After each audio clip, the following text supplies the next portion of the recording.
오늘은 매년 한 번 지키는 맥주 감사 주일입니다.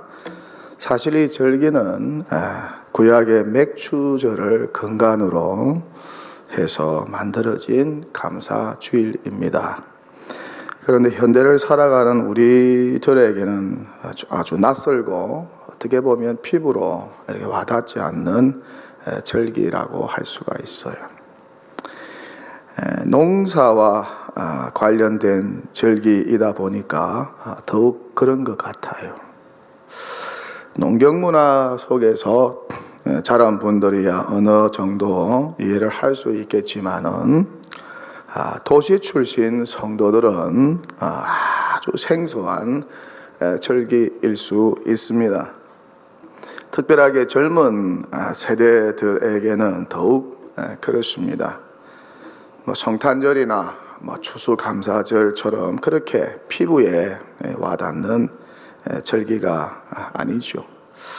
그래서 이 맥주절의 유래와 그 성경적 의미와 또한 현대적 의미를 한번 살펴보는 것도 뜻깊은 시간이 아닐까 생각해 봅니다. 오늘 성경 말씀 보면은 맥주절을 지키라. 모세가 이스라엘 백성들을 향해서 맥주절을 지키라 그렇게 말씀하고 있어요. 맥주절을 지키라. 이는 내가 수고하여 밭에 뿌린 첫 열매를 거둠이니라. 수고하여서 밭에서 뿌린 첫 열매, 이 첫 열매를 거둔 것에 대해서 하나님께 감사하라. 그 감사를 기억하라고 하는 것이 맥주절의 원래 성경적 취지와 목적입니다. 여러분, 첫 수확은, 첫 열매는 굉장히 귀하죠. 그래서 맏딸, 장남, 우리 소중하게 생각하잖아요.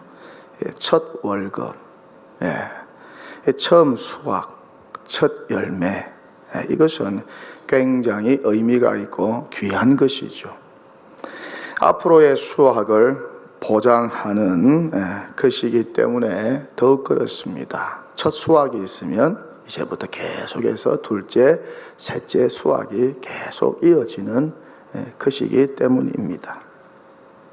예수님은 부활의 첫 열매가 되셨어요. 그래서 예수 믿는 우리들도 때가 되면 부활의 열매를 다 거두게 되는 것이죠. 무엇보다 수고하여 결과를 얻는 것, 이거 참 감사한 일입니다. 수고했는데 열매가 없어요. 이보다 힘들고 괴로운 일이 없죠. 그런데 여기서 말하는 첫 열매는 보리추수라기보다는 밀추수라고 할 수가 있습니다. 그래서 출애굽기 34장 22절에 보면은 이런 성경 구절이 있어요. 너희는 밀을 처음 거두어 드릴 때에는 77절을 지키고, 맥주절이라고 하지 않고 77절을 지키고라고 기록되어 있어요. 세번역 성경과 또 현대인의 성경에도 그렇게 기록이 되어 있어요. 그리고 대부분의 영어 번역 성경에도 모두 이 밀추수를 뜻하는 wheat harvest로 번역하고 있어요. 이렇게 밀추수에 대해서 하나님께 감사하는, 특별하게 밀추수의 첫 수확에 대해서 하나님께 감사하는 절기가 바로 맥주절이라는 것이죠. 그렇다면은 왜 이 맥주절을 77절이라고 또 성경은 말하고 있는 것일까? 77절은 보리의 초실절로부터, 보리를 첫 번째 수확한 날을 초실절이라 그러잖아요. 보리의 초실절로부터 7주 50일째 뒤에 지킨 절기라고 해서 이 맥추절을 또 칠칠절이라고도 부릅니다. 이것 역시 밀수확에 대한 감사의 절기입니다. 예수님이 또 맥추절을 성경에 보면은 오순절이라고도 또 부르고 있어요. 오순절이라고 부르는 것은 보리의 초실절로부터 50일째 되는 날에 지킨다고 해서 오순절이라고 불렀어요. 여러분이 기억하는 것처럼 예수님이 성천하신 후에 어느 절기 때? 오순절 때 성령이 강림하셨죠. 이 성령이 강림하신 이후로 기독교에서는 이 오순절을 성령 강림 주일로 지키고 있어요. 그리고 AD 70년 예루살렘 성전 파괴 이후로 유대교에서는 이 오순절을 율법을 수여받은 날로 기념하여 지킵니다. 이유는 모세가 출애굽한 이후에 50일 후에 시내산에서 여호와께 율법을 받았다는 것을 기념으로 해서 이 오순절을 율법을 수여받은 날로 지키기도 합니다. 그렇다면 왜 성경대로 밀추수감사주일이라고 하지 않고 보리추수를 뜻하는 맥추감사주일이라고 할까? 이것은 한국 교회의 토착화의 산물이라고 할 수가 있어요. 이스라엘은 4, 5월경에 보리추수를 한다고 합니다. 그리고 6월 초에 밀추수를 한다고 합니다. 그런데 우리나라는 이모작을 하잖아요. 상반기에는 보리 농사를 하고 하반기에는 쌀농사가 맞춰지면은 밭에다가 보리를 심고 겨울이 지나서 그 이듬해에 봄에 보리를 추수를 합니다. 그래서 우리나라는 6월이 보리 추수 시기라고 해요. 6월 중순이나 말에 보리를 추수한다고 합니다. 그래서 농경 문화 속에 있었던 초창기 한국 교회가 이 보리 추수가 끝난 것에 너무 감사해서 매년 7월 첫 번째 주일에 맥추 감사 주일로 드리게 되었다는 것입니다. 다른 나라 교회는 맥추 감사 주일이 없어요. 아마 여러분 가운데 많은 대다수의 성도들께서 보리고개를 아마 경험하셨을 거예요. 그렇죠? 보리고개. 참 가난한 시절 아니었습니까? 정말 먹고 살기 힘든 때였어요. 산에서 나무 껍데기를 가져다가 삶아서 먹고 그랬던 시기였습니다. 그래서 당시 가난한 한국 교회는 보리 추수가 아주 귀한 것이었어요. 허기진 배를 붙잡고 보리고개를 넘으면서 어느 때를 기다렸나요? 보리 추수기를 기다렸어요. 보리밥 먹을 때를, 보리떡 해 먹을 때를 기다렸어요. 배부르게 보리로 음식을 해서 먹을 때를 기다렸어요. 그래서 보통 6월 중순이나 말경에 있는 보리 추수가 너무 기대가 되고 너무 감사하고 감격해서 하나님께 너무 이 보리 추수 주신 것에 대해서 감사해서 매년 7월 초에 맥추 감사주일로 한국 교회가 드리게 되었다는 것입니다. 그 배고픔과 가난의 때를 기억하자라고 하는 의미도 스며들어 있는 그런 절기라고 할 수가 있어요. 이에 대해서 백석대학교 구약학 교수인 김준규 박사는 이렇게 말을 합니다. 한국에서는 보리 추수를 주로 6월 중순이나 말경에 한다. 보리추수를 끝낸 이후 하나님께 수확의 감사를 드리는 절기로 지킨 것이 한국 맥주 감사주일의 유래다. 그래서 주로 7월 첫 주일을 첫 맥주절로 지킨다. 11월에 있는 추수감사절이 청교도들에 의해서 유래된 것과 같이 보리 농사를 짓던 한국의 문화에서 만들어져 지키게 된 절기가 바로 한국의 맥주 감사주일이다고 그렇게 설명을 하고 있어요. 이렇게 맥주 감사주일은 한국의 농경 문화의 토착화로 꼽힌 기독교, 개신교의 독특한 절기의 주일이라고 할 수 있습니다. 이런 역사적 배경 속에서 이 맥주절과 맥주 감사주일을 정확하게 이해하고 절기를 지키는 것이 필요한 것이죠.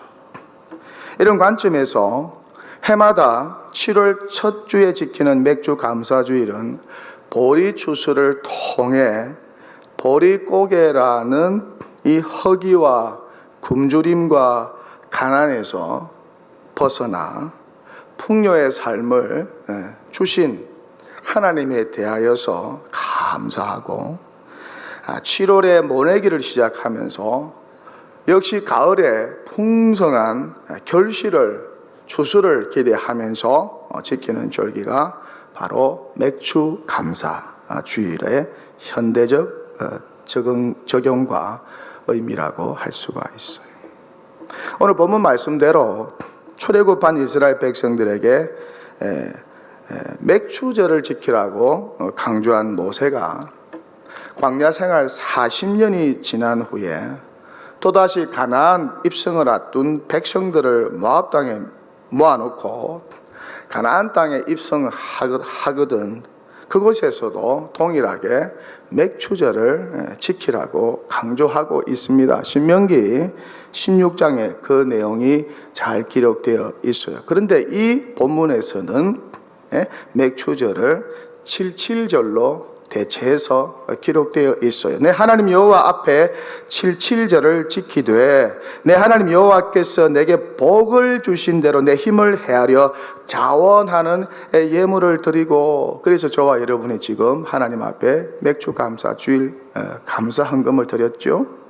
또 너와 내 자녀와 노비와 내 성중에 거하는 레위인과 및 너희 중에 있는 객과 고아와 과부가 함께 내 하나님 여호와께서 그 이름을 두시려고 택하신 곳에서 성전에서 내 하나님 여호와 앞에서 즐거워할지니라, 그렇게 말씀하고 있습니다.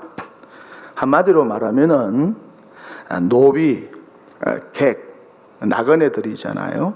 또 고아, 또 과부와 함께 모든 백성들이 어울려져서 즐겁게 하나님께 감사하며 벌이는 감사의 잔치, 또 기쁨의 축제가 바로 맥주절이라는 것입니다. 그래서 우리 교회도 내년부터는 앞으로 맥주 감사주일을 11월에 있는 추수 감사주일처럼 좀 성대하게 지키면 어떨까, 그런 생각을 해봅니다.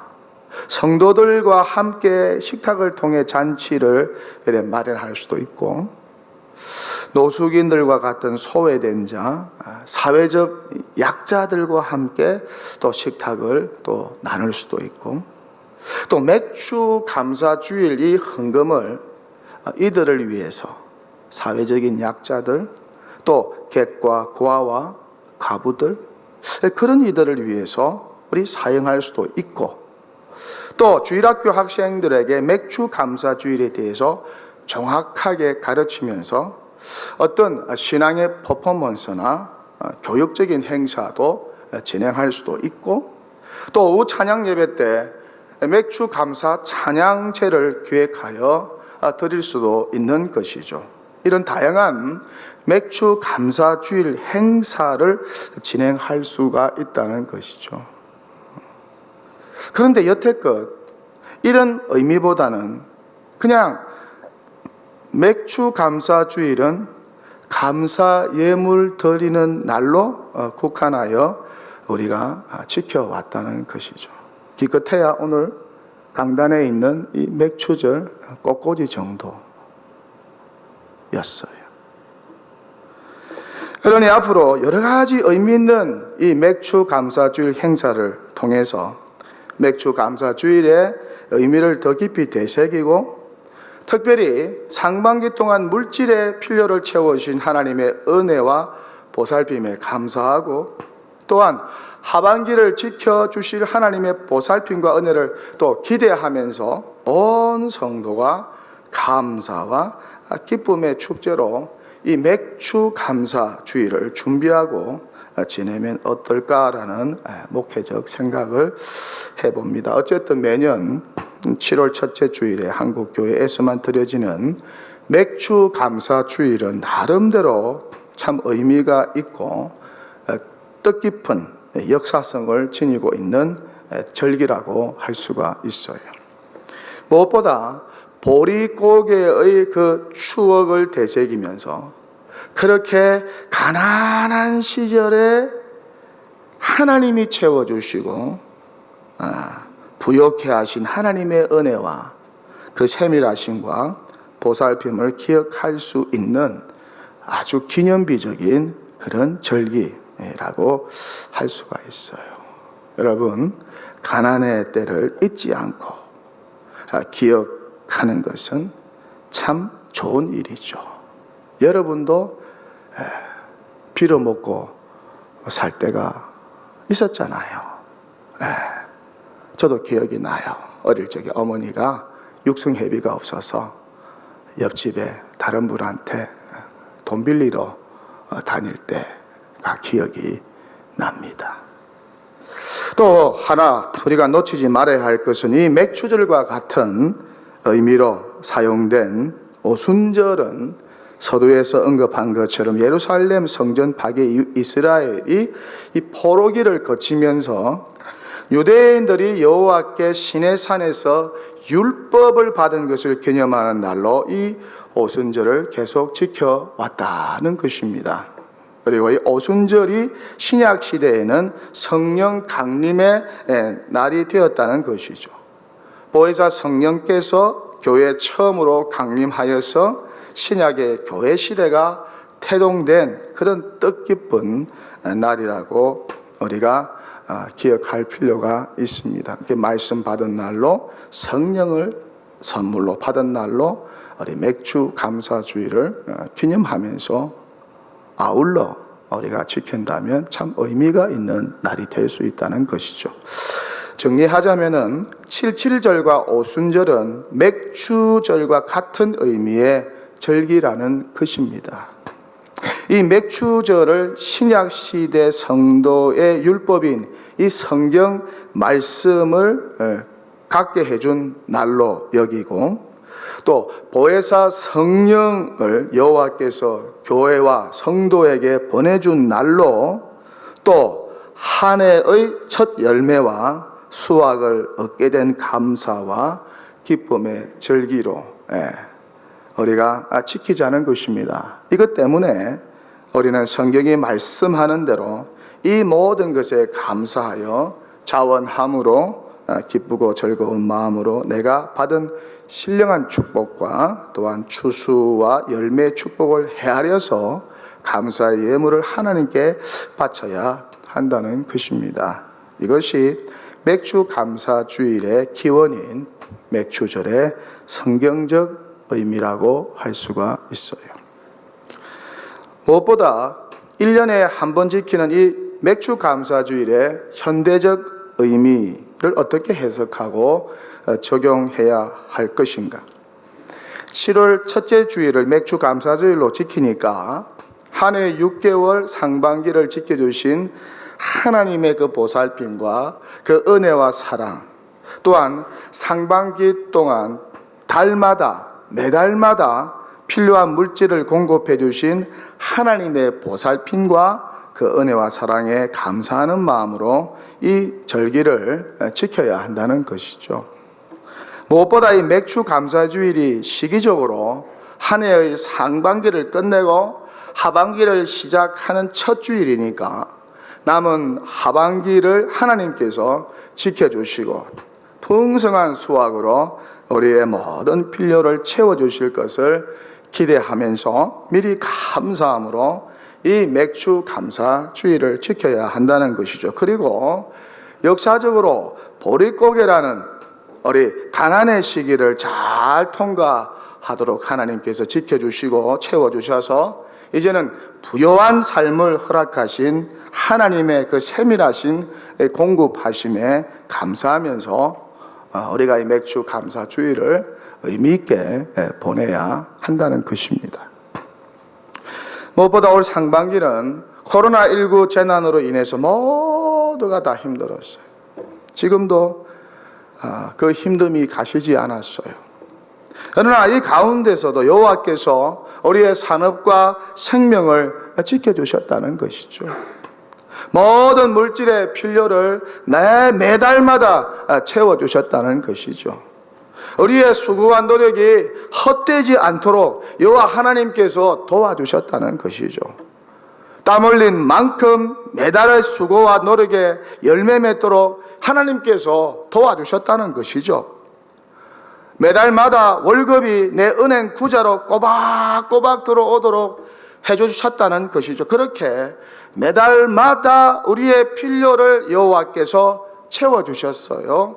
그래서 이렇게 매달 공급되는 이 물질로 우리가 잘 살고, 할렐루야, 잘 먹고, 할렐루야, 잘 입고, 마스크도 쓰고, 잘 놀러 다니고, 그렇게 살고 있다는 거예요.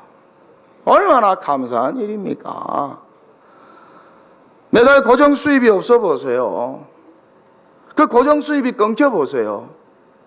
삶이 얼마나 고달프고 피곤하겠습니까? 매달마다 적자가 나보세요. 적자.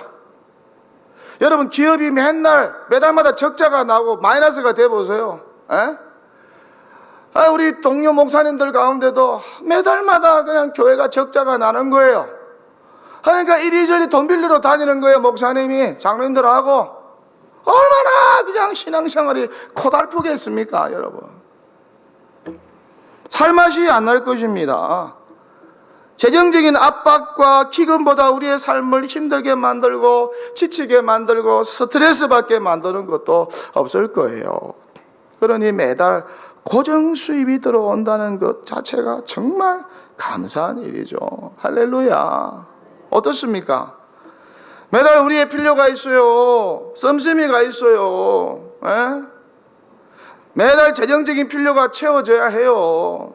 그래야 편안하게 살 수 있고 걱정 안 하고 살 수가 있어요. 그런데 안 들어오면은 불편해요. 곤란해지고 어려워지고 복잡해지고 염려 근심이 되고 잠도 오지 않아요. 이렇게 재정적인 압박보다 우리의 삶을 힘들게 하는 것도 없는 것 같아요. 그래서 이 재정적인 어려움 때문에 가정이 깨어지기도 하고, 교회가 어려움에 처하기도 하고, 회사가 문을 닫기도 하고, 이번 코로나 재난 때문에 소상공인들 문 닫은 곳이 많아요. 제가 사는 동네 주변에도 제가 이렇게 쭉 돌아보면은 문 닫은 곳이 꽤 보인다고요. 특히 한국 교회는 80%가 재정적인 어려움에 봉착해 있다고 하잖아요. 저도 목사지만은요, 물질을 초월해서 살 수가 없어요. 교회에서 매달 사례를 받고 살아요. 그 사례비로 생활하면서 삽니다. 교회에서 수고에 대한 감사로 사례를 주시니까 먹고 삽니다. 안 주시면 어떻게 먹고 살겠어요? 그래서 매월 통장으로 사례가 들어옵니다. 너무 사례가 매달 사례가 들어오니 너무너무 감사한 거예요. 하나님, ATM 머신 앞에서 감사합니다. 또 또 들어왔군요. 감사합니다. 다음 달에도 끊이지 않고 들어오게 해주세요. 감사한 거. 그러면 생활비로 한 달에 사례를 주신 하나님께 감사해서 11조도 떼고 할렐루야. 감사한 금도 떼고 할렐루야.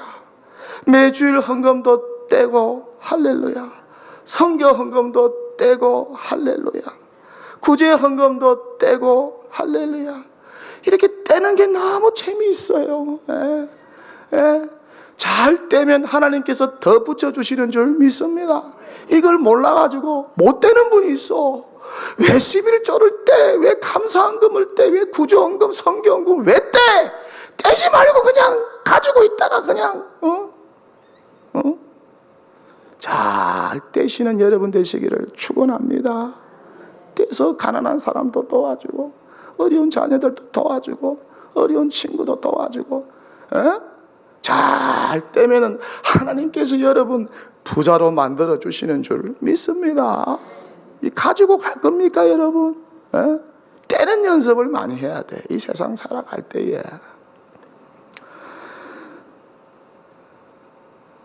이렇게 매달 꼬박꼬박 사례가 들어오니까 참 감사한 일이죠. 저 혼자만 교회에서 사례를 받나요? 부교육자들도, 교회 천마산 직원들, 교회 직원들도, 또 교회에서 사례를 받는 유급 직원들도 많아요.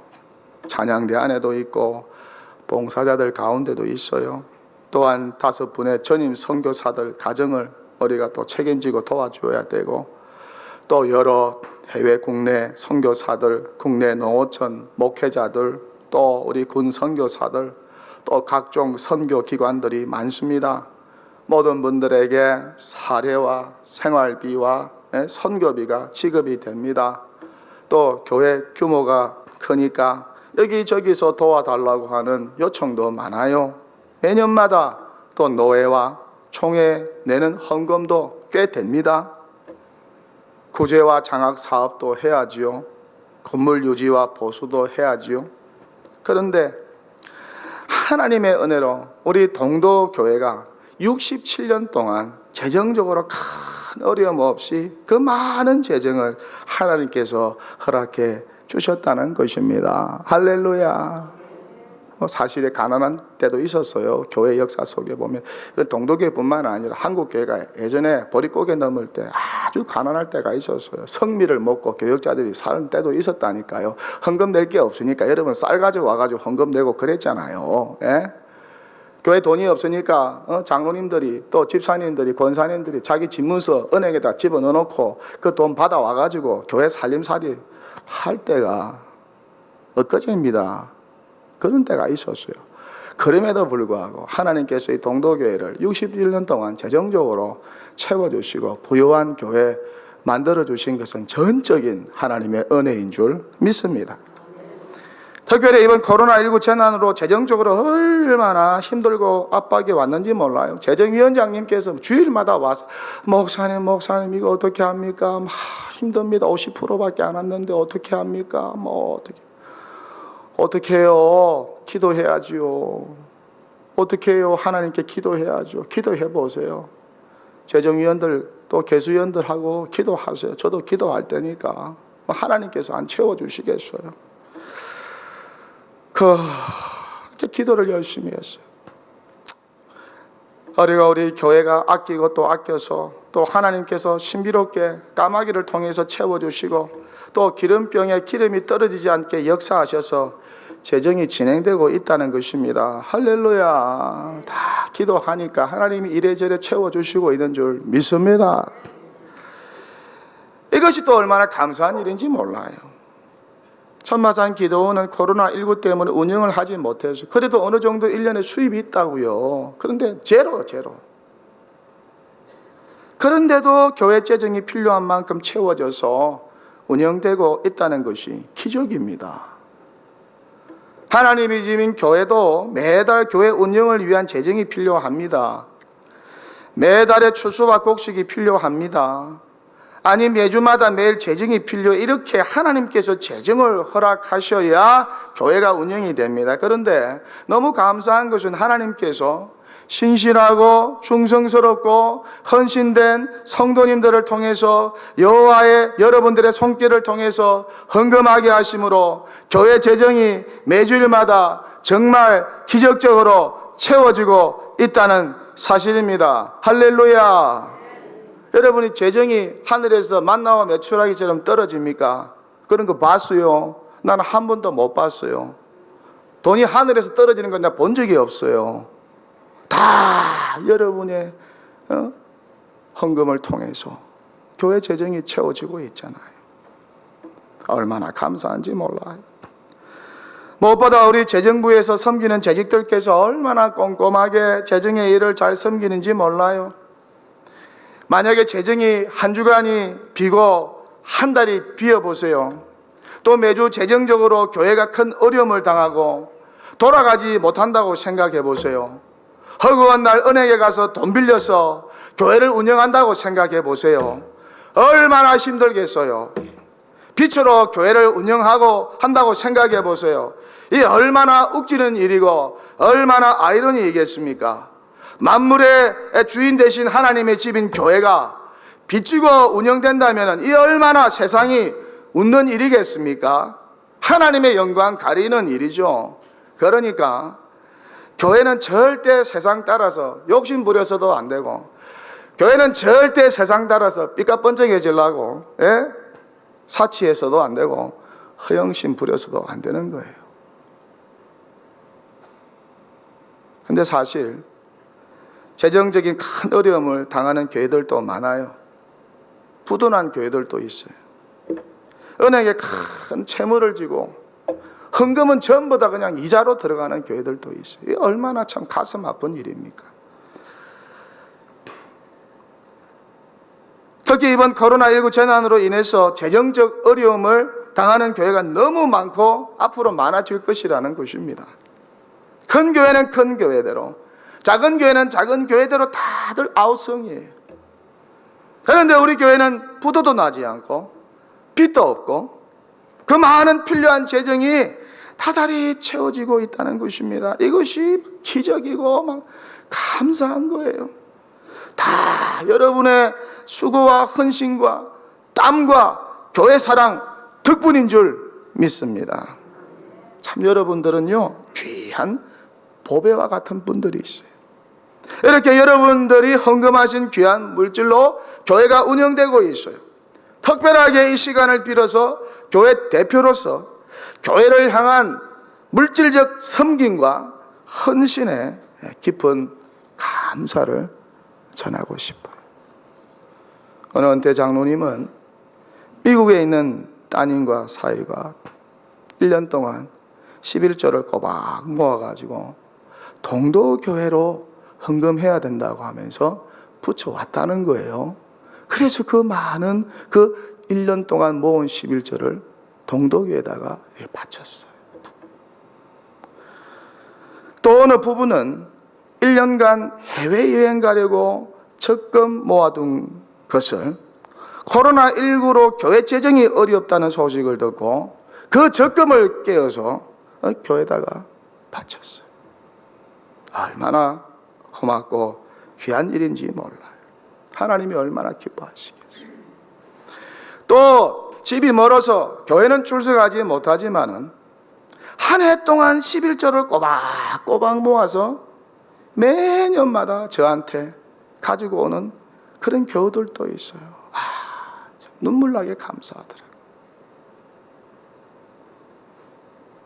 또 일부러 본교회 11조를 내려고 멀리서 한 달에 한 번 주일 예배에 참석해서 11조를 내고 가는 그런 교우들도 있어요.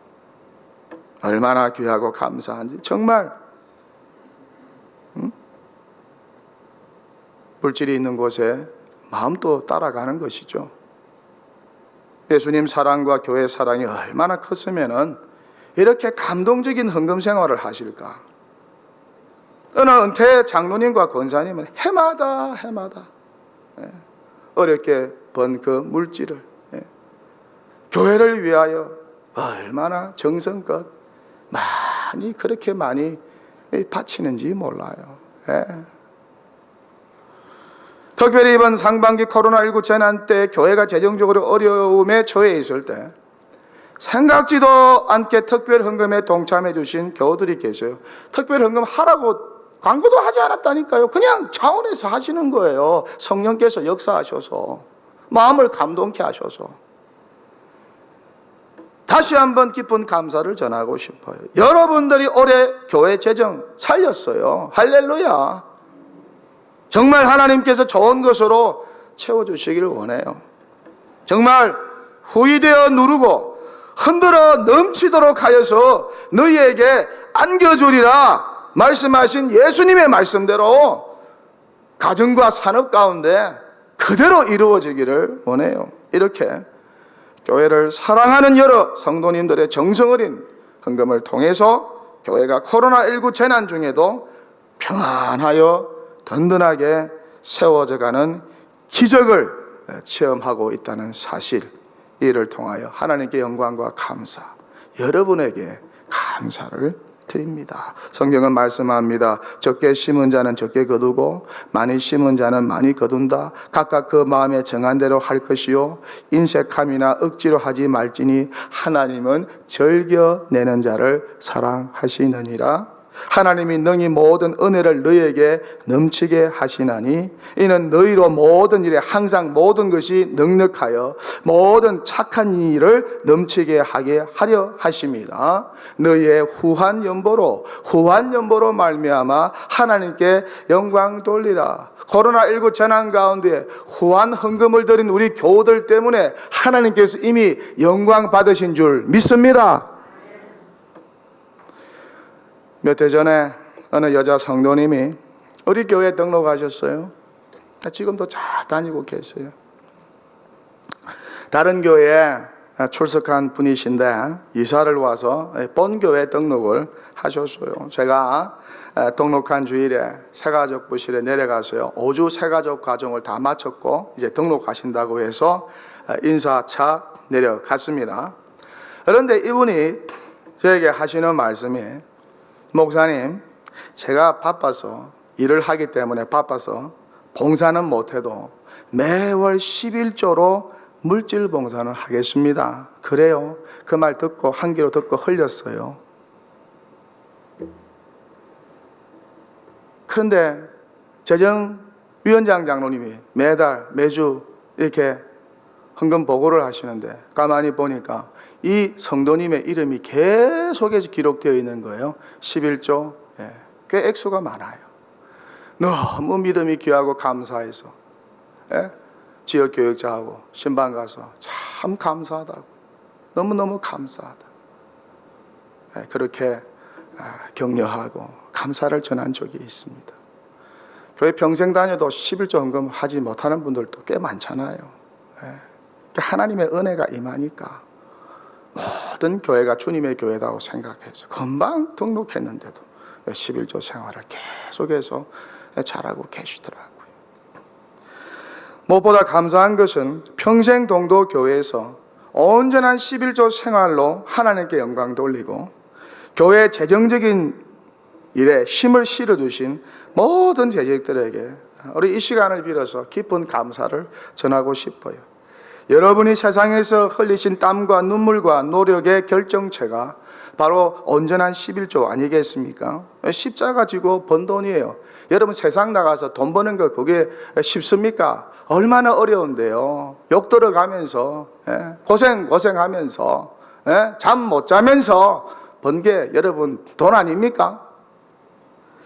양계 사업을 하면서 떡집에서 떡을 만들면서 새벽 3시부터 나가서 콩을 부풀리고 팥죽을 만들고 그렇게 밀가루 반죽하여 떡을 만들면서 칼국수 식당에서 밀가루 반죽하면서 칼국수로 만든 그 밀가루 반죽을 하루에도 수백 번, 수천 번, 한 주일이면 한 달이면 몇천 번을 때리면서 칼국수 잘라서 칼국수 만들어서 박스 공장에서 바로 바닥에 앉아서 박스 만들면서 또 시장에서 이런저런 장사하면서 이 무더운 여름에 옥수수 팔아가면서 고춧가루, 밀가루 또 뭐 참기름 팔아가면서 또 직장에서 상사들한테 욕 들으면서 스트레스 받으면서 또 이런저런 허드렛 일을 하면서 그렇게 열심히 땀 흘려 노력하여 번 물질의 일부를 떼어 바친 그 온전한 11조를 하나님께서 정말 기쁘게 받으신 줄 믿습니다. 여러분들 때문에 교회가 살아있는 거예요. 정말 예수님 말씀대로 교회를 위하여 바친 우리 재직들에게 그 말씀대로 누르고 흔들어서 채워주시기를 원해요. 11조 헌금을 통해서 우리 교회가 마음껏 넉넉하게 주님의 일을 감당할 수 있는 것이고, 마음껏 복음 전하고 교육하고 전도하고 선교하고 지역과 이웃을 봉사하고 구제하고 다음 세대를 위해서 투자하고 교육자들과 직원들의 사리를 지급하고 교회 건물을 유지 보수해 나가고 장학 사업도 하고 좀 더 나은 교회 시설을 준비하고, 이를 통해서 우리 교회의 지경이 점점 확장되고 넓어지게 되는 것이 아닐까. 성경은 말씀합니다. 만군의 여호와가 이르노라, 너희의 온전한 11조를 창고에 들여 나의 집에 양식이 있게 하고 그것으로 나를 시험하여 내가 하늘의 문을 열고 너에게 복을 쌓을 것이 없도록 붙지 아니하나. 보라, 말라기 3장 10절 말씀입니다. 11조로 하나님의 집이요 몸된 교회의 양식을 채우는 자에게 여호와 하나님께서 부어도 차지 않는 그런 쌓을 곳이 없는 복을 주시겠다고 약속하셨습니다. 11조는 내 삶의 모든 것이 하나님의 소유라는 신앙의 고백인 것이죠. 이 11조는 우리의 삶 속에서 하나님을 내 인생의 첫 자리에 둔다고 하는 신앙의 고백인 것이죠. 하나님의 주인 되심을 인정하고 고백하는 이 주재권에 대한 신앙의 고백이 11조인 것이죠. 돈이 있는 곳에 마음이 있습니다. 하나님은 구원을 위하여 독생자 예수 그리스도께서 저와 여러분을 위하여 십자가에 내어주셨는데, 우리가 11조가 아니라 10의 2조, 10의 3조 왜 못 드리겠어요? 우리의 전부를 왜 다 못 드릴 수 있겠어요?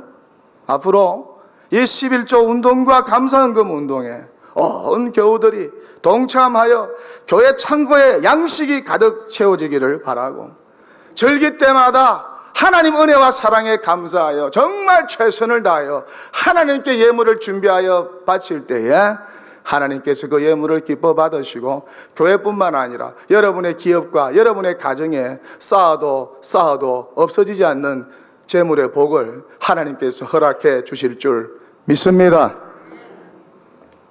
설교를 마칩니다. 맥추절에는 세 가지 특별한 하나님의 은혜가 숨어 있습니다. 첫째는 한 해의 상반기 동안 매달 재정적으로 우리의 필요를 채워주신 주의 은혜. 둘째는 우리 모두에게 보혜사 성령을 보내주신 주의 은혜. 이로 인해서 예수 믿고 구원받아 하나님의 자녀가 된 그 주의 은혜. 셋째는 하나님의 말씀인 성경이 우리에게 주어진 은혜. 이 세 가지 보석과 같은 은혜가 숨어 있습니다. 하나 더 첨부하여 말씀드린다면, 부활의 첫 열매 되신 예수님처럼 예수 믿는 저와 여러분에게 부활의 열매가 우리 안에도 맺혀 있는 줄 믿습니다. 이 맥추 감사주일, 이 맥추절 안에 숨겨 있는 이 보화와 같은 하나님의 은혜를 늘 기억하면서 평생 이 맥추 감사주의를 지킴으로 하나님께 영광 돌리고, 우리는 하나님께서 맥추절을 지키는 당신의 백성들에게 약속한 그 모든 영육간의 축복을 이 땅에서 누리며 살아가는 복된 주의 성도들 다 되시기를 주의 이름으로 간절히 축원합니다.